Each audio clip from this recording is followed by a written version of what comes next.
Hello friends, in this video we are going to discuss how your discount is actually visible in your product. So let's go back into the product, and as you can see that products, whenever you're looking at a single product, as you can see that the actual price was $599 and the discounted price was $389, and that means it's a 35% off. But what if I did not want to show 35% off but wanted to show an actual number which appears of the amount that you saved? What you can do is you can go back into your settings.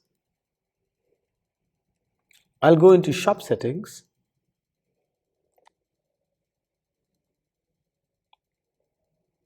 And in the shop setting, I'm going to change the discount type. Rather than saying percentage, we are going to say amount. When I say this,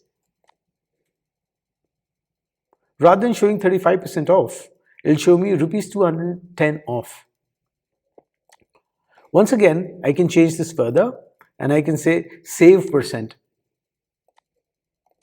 Rather than saying 35% off, it will say save 35%.